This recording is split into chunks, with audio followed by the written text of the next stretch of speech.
And we welcome you to the May edition of Eye on the Storm. I'm Randy Payton, the Sports Information Director here at the University of Rio Grande, joined as always by our Athletic Director, Jeff Lanham. And we usually open these shows, Jeff, by talking about how busy things are on campus. And we've actually reached the point in the 16-17 academic and athletic year where, aside from 6, 7, 8 kids involved in national track and field, the year's done. It is, and we wrapped up pretty strong this spring. We'll talk more about this later with our River States Conference and some awards that we've accumulated. Yeah, it is. This is kind of it is a little bit of a downtime, but it's also a time that there's still a lot of activity going on. Had all kinds of success in terms of spring sports here at the University of Rio Grande, and our guest today is the guy that we're going to lead off with, and that's Chris Hammond, the head softball coach here at the University of Rio Grande. His team getting within one win of an NAIA World Series berth, unfortunately falling to Davenport in the championship game of the Grand Rapids Regional in the opening round of the NAIA National Tournament. And Chris, you win 47 games this year. You make it to the national tournament. You get to within one win of the World Series. You can't really ask for a whole lot more than you got out of your team. No, I thought we had 3 good days up there at the regional tournament, and we just fell a little short. And again, like I said, you got to tip your hat to Davenport. We struck early in each ball game, and they are just a very disciplined team. That they don't really score in bunches, but every inning they just put pressure on you and with their bats, and they were able to get through to us. I was very proud of the way our girls played. You get to the championship game, and you're in the situation where Davenport has to beat you twice, and then in that first championship game, talk about being a game of inches. A couple of home runs that get robbed, a couple of would-be grand slams in the last inning that would have given you the lead that just went foul. And I don't know about you, but it's one of those situations you have to ask yourself, would you rather be completely blown out of the water? Or when you lose a game like that 7-hour bus ride home, you can ask yourself a million questions as to what we could have done different. Well, I don't think anytime you lose, you're always going to ask those questions. And the one thing I told our kids to do was, play our softball, and I feel they did that. And they played hard from start to finish, and I couldn't ask for any more than what they did. And yeah, we're disappointed.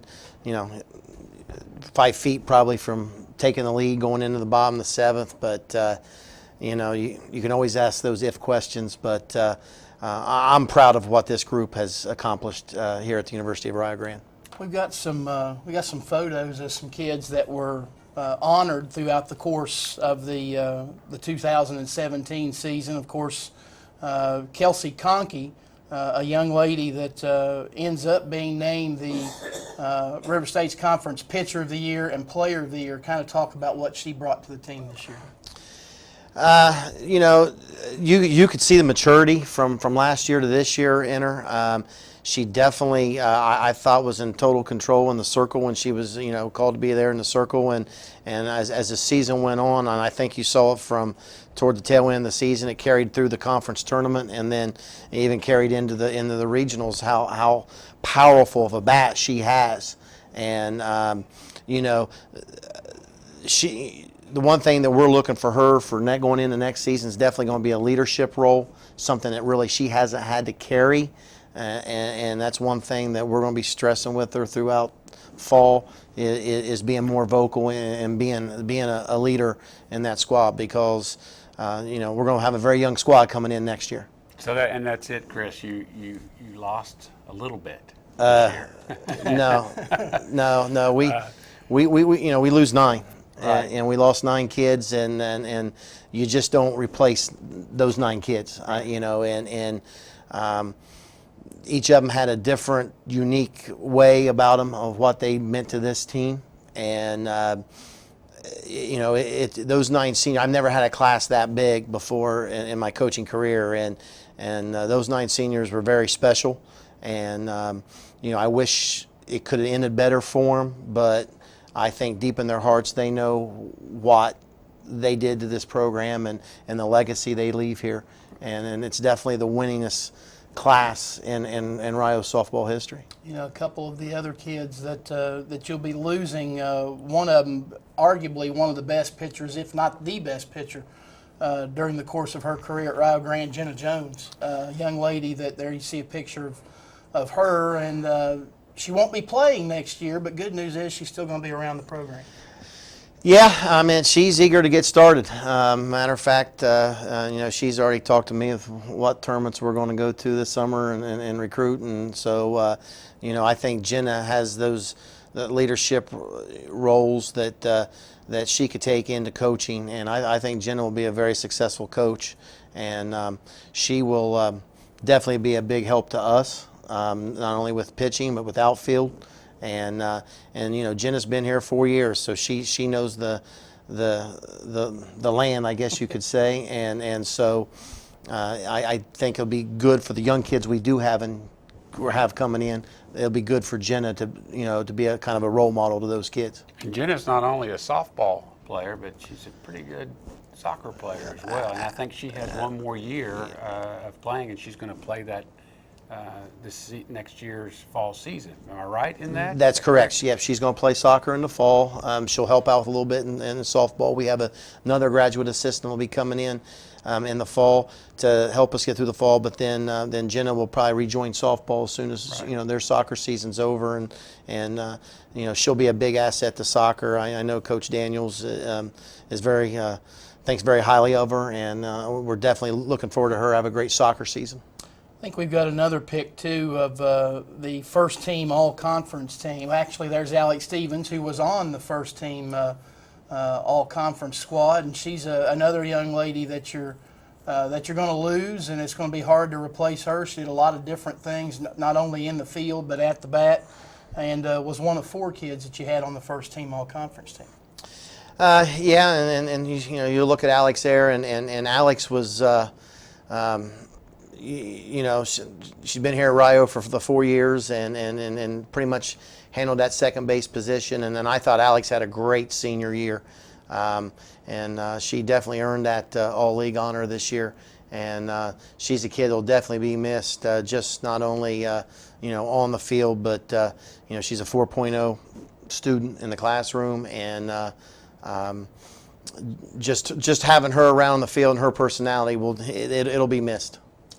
And there's that shot of the all-conference first team, and you see the 4 young ladies in the red uniforms representing Rio. You had 4 on the first team. We've talked about 3 of those 4. Michaela Kreiner is the other one that we haven't talked about, who had an outstanding freshman year. You had 4 kids on the second team, and Carly Ski, Shy Hamaker, Taylor Arndt, and Gabby Gregg. And then some guy named Chris Hammond was named Coach of the Year. So it was a pretty good year all the way around for Rio Grande softball inside the River States Conference. Absolutely, and then you know their hard work led to that success, and you know it's you know their rewards are well deserved. I guess before we let you go, you're on the recruiting trail now. Jeff talked about all the faces that you have to replace. Well, now's when you go to work. Well, you know, 2017's pretty much taken care of. You know, now we're looking in that 2018 class, and you know, it's a very competitive field out there as far as you know, recruiting goes. But you know, we're definitely we're going to be aggressive and go after the type of kids that we feel will fit our program. Well, we appreciate you coming on the show today, and good luck with those recruiting efforts. I know you got your work cut out. And congratulations on the year and the Coach of the Year and all those honors. Well, I appreciate it, and like I said, you know, the 9 seniors we lost, it was a great group of kids, and you know I got to spend 2 years with them, and but it was a special group, and they'll be missed, and but you know. we're excited about next season, and then the new kids we got coming in and the ones returning. So we're looking forward to it. Chris, congrats on a good year. All right, thank you. All right, Chris Hammond, the head softball coach of the University of Rio Grande, joining us on Eye of the Storm today. We turn our attention now to the sport of baseball. And Jeff, Coach Warnemont's club had a pretty good year too. And kind of like Chris's softball team, the season ended with a very tough loss. They lost to West Virginia Tech in the conference tournament, and a game that in the game that they eventually were eliminated in, got beat on a 2-out, 2-run home run in the ninth inning. Yeah, and that, you could just see the agony on the face of that, all the players out there when that occurred, and those are just it's tough to deal with, tough to bounce back from those kind of things. But he lost some seniors and is pretty much on the recruiting trail again, just like Coach Hammond is, out trying to replace all those arms and replace those bats and speed and all those kind of things. And you're talking about a couple of the guys that he has to replace. You had Darian Lewis, who was the league's pitcher of the year, and then a guy that we've got a photo of in Trent Downs, who Trent Downs, I made the comment, all he did was get people out. Right. And he was the one that eliminated top seed Point Park in the conference tournament. But those are two of the guys that Brad has to go about trying to find new arms. Yeah, and the issue with Darian was he could pitch, he could play third, and he could absolutely hit the cover off the ball. So there's a lot of similarities between him and Kelsey Conkey on the softball, from that standpoint, that they were very all-around players that played in the field and always went to bat, and you're going to get something positive from them. Right. Luis Jimenez was one of those players that there we see him in the conference tournament. In that game against West Virginia Tech, he hit a 3-run home run that at the time put Rio out, I believe, to a 5-1 lead and had them sitting pretty. But, again, give Tech credit. They came back and got the job done at the end. Yeah, that was one of those. That was that home run, I believe, if I'm thinking, that was right down the foul line, and it was half. Everybody in blue said it was foul, and everybody in red said it was fair. So the three guys on the field said it was a fair. But fortunately, fair the run. umpires Right. agreed with Right. our view of it. And the interesting thing was the West Virginia Tech's catcher said it was fair too. So I remember the coach coming out and he's going, it's all right, it's all right, it was fair. We've got a photo of the first team all conference, and there you see the guys in the white uniforms and red sleeves are the ones representing Rio Grande. That would be Darian Lewis, and Trent Downs is on there, Carlos Flores, and Cam Herring. And then Rio represented on the second team by Osvaldo Duran, Dan Crozier, and the aforementioned Luis Jimenez. Trent Downs was their Champions of Character recipient. And looking ahead, Coach Warnemont's got some good pieces to build around, but kind of like he was going into this season. He lost a lot of good seniors after the 16 season, and that's, I guess, the way the process works. It is, and as we were talking with Coach Hammond, we'll see how those things go. But I would say all of our coaches they work hard and they prepare, and they know that in order to be successful, they've got to be able to do that, and they're all willing to do it. And that's and Brad is definitely, Coach Warnemont is definitely in that bunch. They finished 34-19-1 on the season and finished as the number 3 seed in the River States Conference tournament. So we are in the River States Conference regular season. So we congratulate them on a big year. We turn our attention to track and field, and it's the only thing, as we said, that technically is still going on. There are, I believe, 6 males and 2 females who are in Gulf Shores, Alabama for the national championship meet, which actually begins tomorrow. But I guess leading up to that, another outstanding effort by both the Rio men and the women at the conference championship. I know Coach Willie thought he had a pretty good chance at taking the men's crown. The women, not so much, but when all was said and done, they had them both. It is, and they won both the men and women. There's the which man right yeah, there. you can add to that even from the fall where we go back. They also win the men and women's cross country. So Coach Willie, I want to say 36 years has been here at Rio, and he's not sure that that's ever happened before. I'm pretty sure it has not, to where we won all 4 team honors championships in the conference, men's and women's cross country and men's and women's track and field, which, again, you put it out to these athletes with the smile on their faces. They enjoyed it. Again, the coaching staff has done a great job preparing them and getting them going.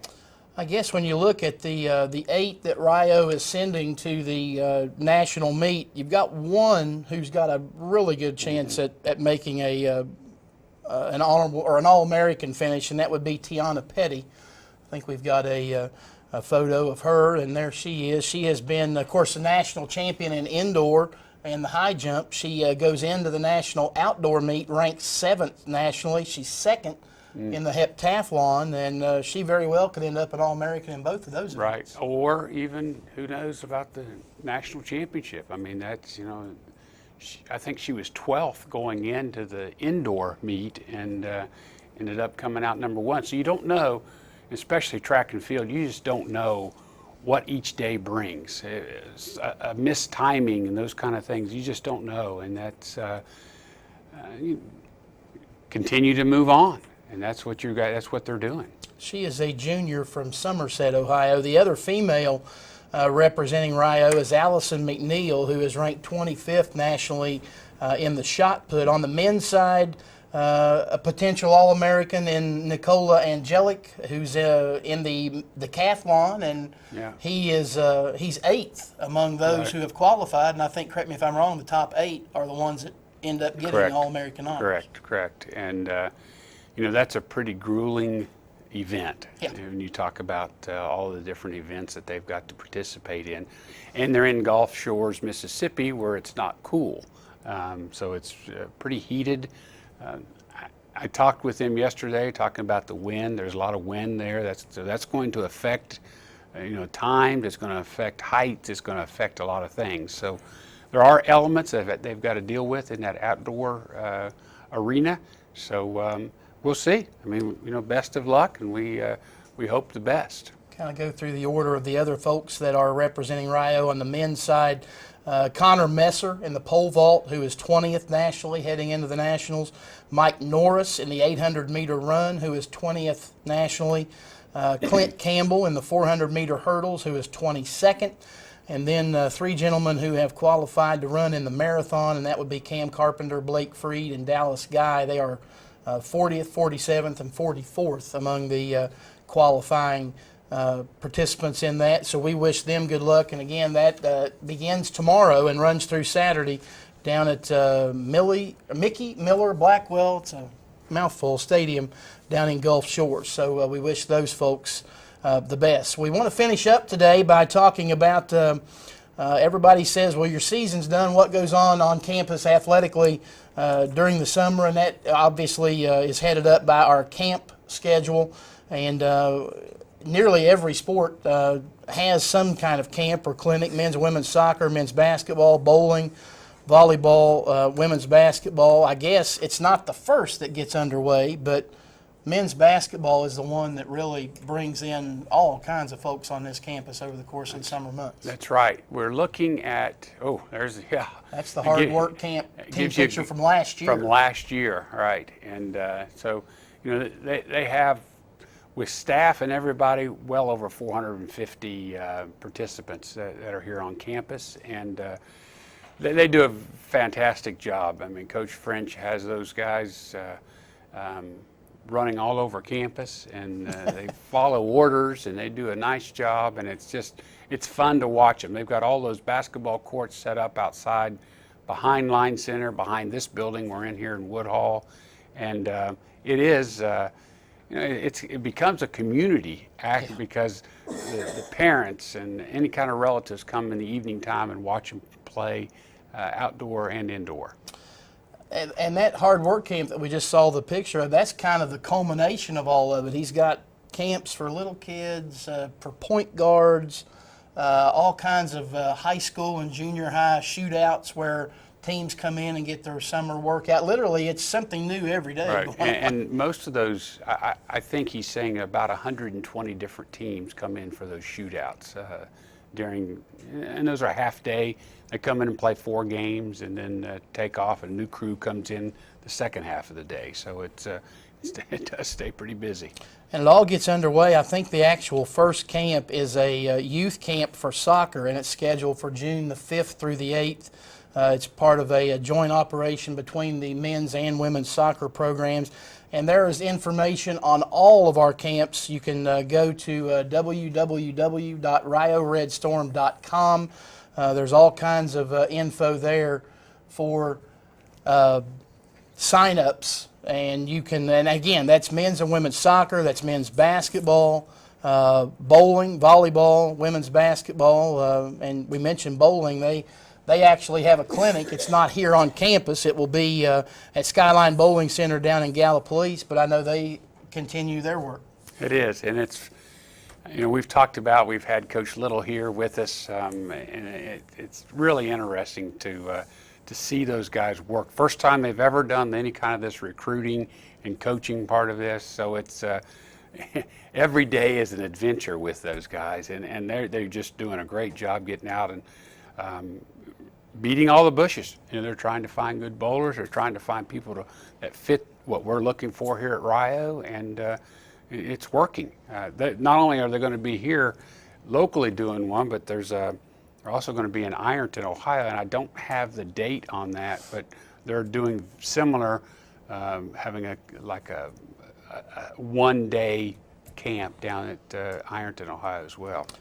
And again, the bulk of all this takes place during the month of June, early into July. I think our last set of camps, July 9th through the 12th, I think men's soccer and women's basketball going on there. Right. And so it's pretty much, it's done middle of July, but buddy, I tell you what, June and July, you can stir them with a stick. They're so Well, I mean, you finish the middle of July, and then all of a sudden, August 6th, we have athletes back on campus, and we start all over again. So. One other thing that we want to mention before we wrap up our show, and I guess it's not officially come out yet, but it may by the time that... It's announced yesterday. Okay. Yeah. The University of Rio Grande winning the River States Conference Commissioner's Cup, and I guess the best way to describe that is that's an award for overall athletic excellence, and something that Point Park had won each of the last 2 years, but we were finally able to wrestle it out of their hands. It is. I saw we had athletic director meetings in Cincinnati the last 2 days, and that was one of the last items on our agenda, was to talk about that. And basically how it works is they take all of your finishes throughout the year with all of your sports, and then you're divided by those numbers of teams that you have. So you come up with a number, and you would think we wouldn't tie. We had a tie this year. I didn't know if you even realized that. I did not. We tied 8 points with, you get, if you finish first, you get 10 points, and so on down. So we tied with IU Southeast with 8 points, and the tiebreaker, you didn't know this either. No. The tiebreaker is how many conference championships did you have in comparison? They had 1, and we had 6. I was going to say we had We had a handful. 6. We had 4, 2 soccer, or 1 soccer, men's soccer, 2 cross country, softball, Track and field. track and field. So Men and we had 6. That's what it was. Well, that, again, points to the overall athletic excellence, and it was an award that they used to give out in the Mid-South Conference when we were in there. And, of course, again, you got to finish high enough up the ladder to accumulate enough points. And, Well, the other thing about that, Randy, is that we finished here, and I know we're winding down. The next 4 schools were like 0.45 from each other. It was very, very close all the way. And that's what you want in a conference. And I wanted to say this too. It's not about the winning, about all of that. The championship is about the people, and we have really good people here. And there's really good people in our conference, and it just honored for us to be able to say we're able to have this award, and it's because of the people that we're around and because of the people that are in this conference. Well, such a pleasure. Very successful year for the University of Rio Grande, and again, those young men and women competing in the National Track and Field Championship will actually bring the athletic year to an end this weekend. Again, camp information available on our athletic website at www.rioredstorm.com. That is going to bring it into the May edition of EyE on the Storm. We appreciate Chris Hammond for stopping by and talking softball with us. Appreciate Jeff being along as well. And for Jeff, Randy Payton saying so long, and we'll talk with you next time on EyE on the Storm.